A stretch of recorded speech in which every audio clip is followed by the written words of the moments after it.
The Fairmont Hotel's grand ballroom looked exactly like I thought it would for Jefferson High's 10-year reunion, an overpriced nostalgia trap, streamers in school colors, a DJ spinning 2014 throwbacks, and tables crowded with people loudly trying to prove they were doing better than everyone else.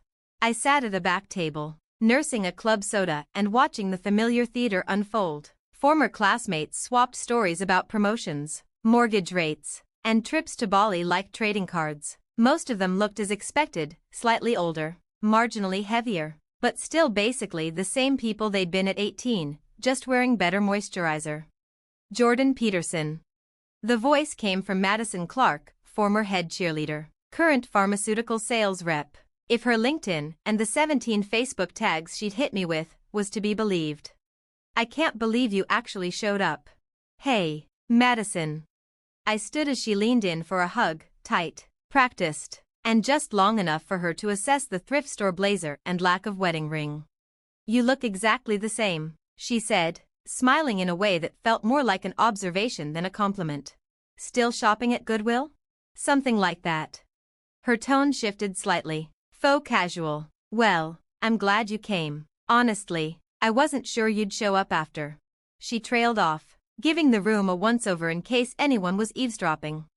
After what? Oh, you know, the whole startup situation. I heard it didn't end well. Ah, the situation. 4 years ago, my attempt at a tech company had publicly flamed out. Social media had eaten it up, the funding collapse, the shutdown, the move back in with my parents. Everyone assumed it had been a spectacular failure. Which, to be fair, it looked like. That part was intentional. These things happen, I said with a shrug. Oh, totally. Failure is just a step on the ladder, right? I always say that to my clients. She patted my arm like I was a nervous intern. I'm sure you'll bounce back eventually. I'm sure I will. Her smile returned, wide, empty, strategic. Have you seen the awards table yet? They're doing superlatives later, most successful, most kids, all that fun stuff. Before I could respond, she floated off towards someone wearing enough Botox to qualify as a Marvel villain. I sank back into my seat and checked my phone. 3 missed calls from my assistant, 2 from my publicist, 1 from Forbes. That one I'd been waiting for, but tonight's timing was poetic. Jordan, bleeping, Peterson. I didn't need to look up. That voice belonged to Kyle Morrison, former quarterback and current middle manager in his dad's insurance firm. He swaggered over, beer in hand and grin wide enough to classify as a threat. Dude, good to see you. Heard your company went belly up. That blows. But hey, props for trying. Most people don't even get that far. Appreciate it. You working now? 'Cause I know some guys hiring. Nothing crazy, solid salary, good bennies. My dad's always got a spot for someone who's willing to hustle. Thanks, I'll keep that in mind. He leaned in slightly, lowering his voice. So, what are you doing these days?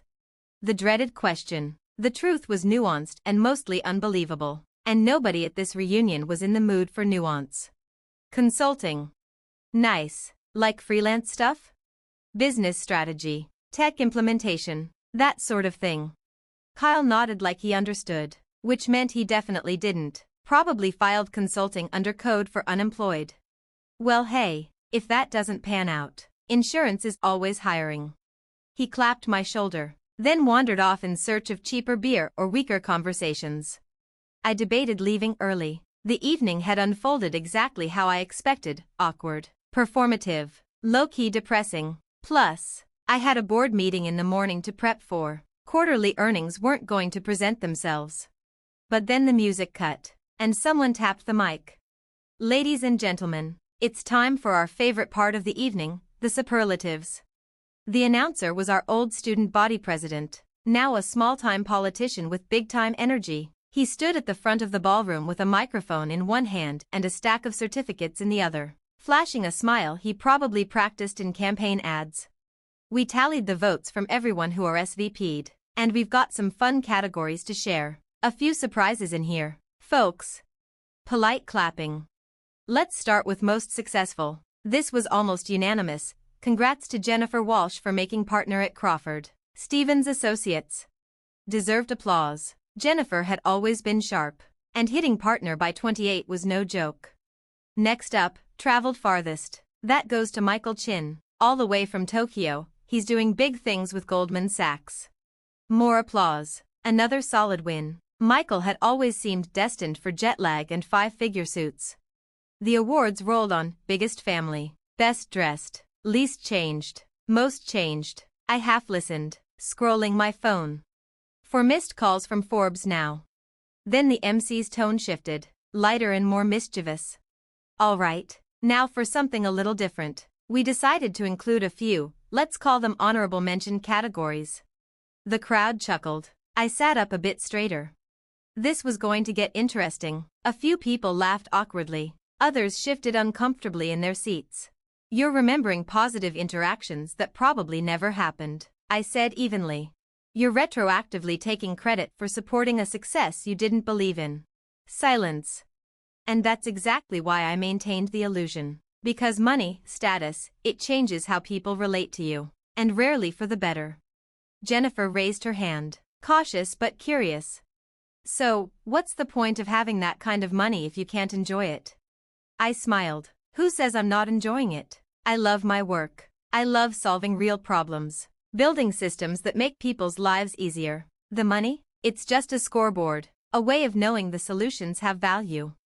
But don't you want the recognition? The status? I want the impact. Recognition and status are distractions. Noisy, seductive distractions. Michael stepped forward, arms crossed. The work being what, exactly? Artificial intelligence that serves people instead of replacing them. Healthcare AI that helps doctors diagnose with greater accuracy. Educational tools that adapt to each student. Financial systems that empower individuals, not just profit banks. He looked at me for a long beat. And you built all this while pretending to fail? No, I built it by focusing on the work. The pretense was a byproduct of staying out of the spotlight. Just then, my phone rang again. This time, the caller ID read Eva, assistant. I picked up. Jordan, finally, the Wall Street Journal wants to follow up on Forbes. TechCrunch is asking for an exclusive on your MA strategy. Push everything to next week. I'm at my high school reunion. A pause. Then, the reunion? The one where you wanted people to treat you like a failure? I glanced around the ballroom. 300 people staring at me, confused, impressed, stunned, some still clinging to resentment. Mission accomplished, I said, and hung up. The MC, still holding my certificate, looked like he'd aged 10 years. So, you're really worth $3 billion? Yes. And you built all this without anyone knowing? 17 employees knew. My board knew. A few investors, partners, but publicly? Yes. Why reveal it now? Because Neuralflow goes public Monday. Once the IPO hits, anonymity isn't an option. So this is your last night of being normal? My last night of being perceived as normal by people who knew me before the headlines. I scanned the room again, faces I'd grown up with, mostly unchanged, now suddenly recalibrating everything they thought they knew about me. For what it's worth, I said quietly.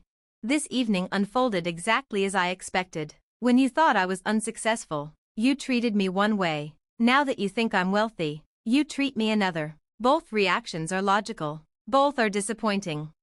Jennifer nodded slowly. But also informative? Extremely. If you want to build AI that understands human behavior, you have to first observe it. So we were just case studies to you? You were people I used to know, and you acted like people act. The research was just a bonus. Kyle stepped forward, sheepish. I owe you an apology. For what? For offering you a job at my dad's agency. That must have felt kind. I interrupted. You were being kind, and I appreciated it. It felt condescending, in hindsight.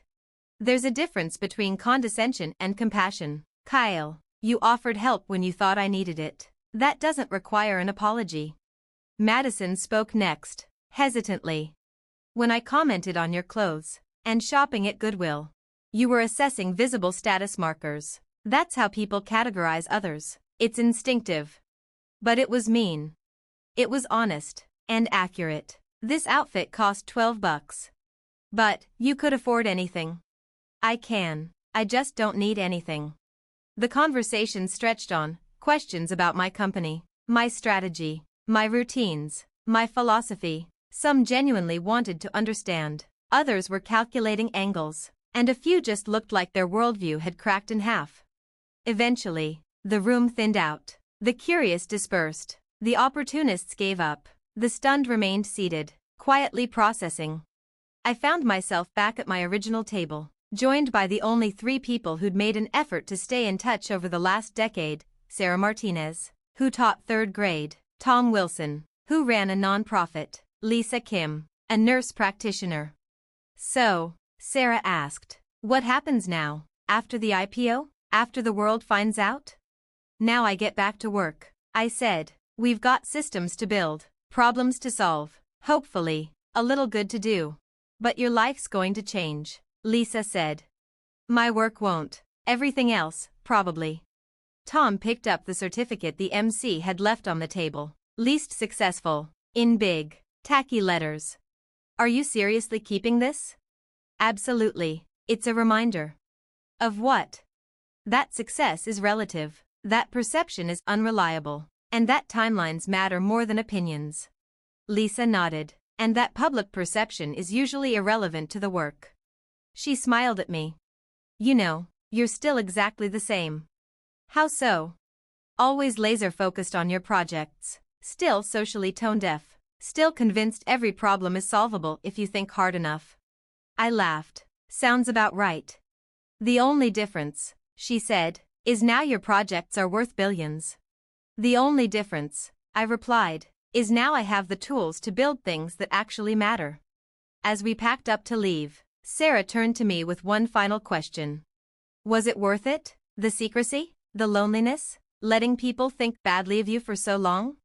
I looked around one last time, at the balloon arch deflating in the corner, the now empty photo booth, the table littered with forgotten name tags and crumpled programs. Ask me in 10 years, I said, when we know whether the technology helped anyone. And if it doesn't?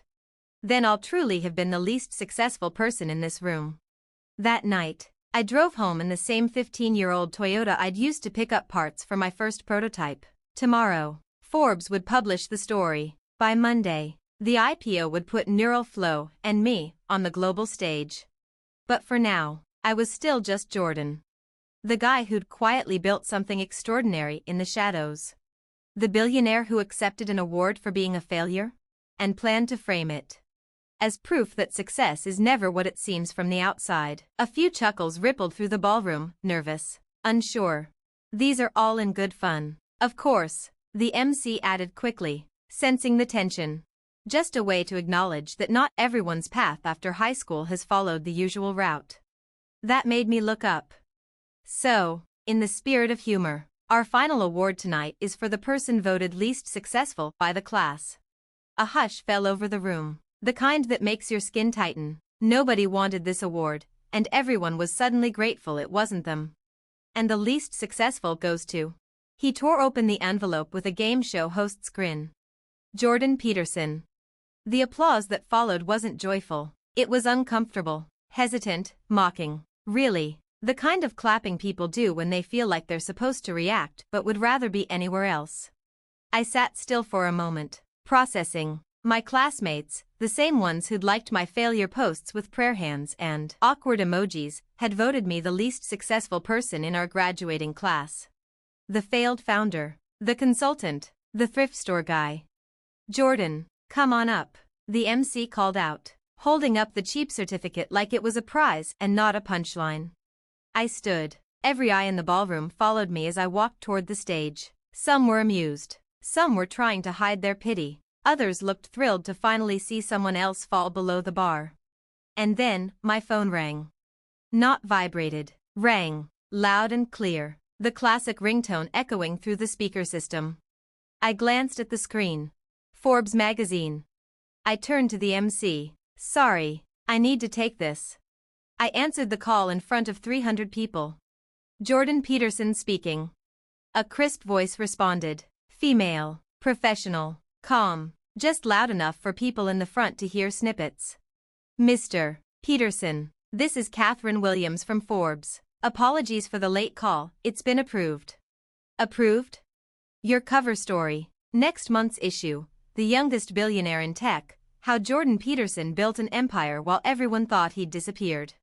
Silence. Total silence. Even the DJ had stopped the music.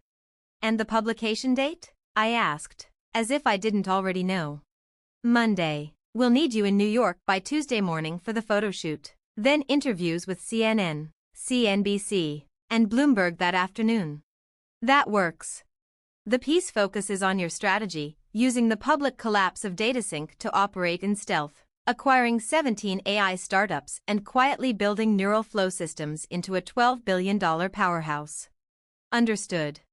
Our research team was especially fascinated by the misdirection. Everyone believed you'd failed. That was the idea. Public failure creates privacy. Privacy creates room to build. Brilliant, she said. See you in New York. I ended the call and slid the phone back into my pocket. The ballroom didn't move. The MC still held the certificate, but his face had drained of confidence. Did she just say billionaire? I nodded. $12 billion company. He blinked. And your personal net worth? About $3.2 billion, give or take. Someone exhaled sharply. Maybe it was a gasp. Maybe a laugh. Hard to tell. Jennifer Walsh leaned forward from her seat near the front. Your first company, DataSync, that wasn't real? Oh, it existed. It just wasn't supposed to succeed. It was a smokescreen. Michael Chin stood now. Wait.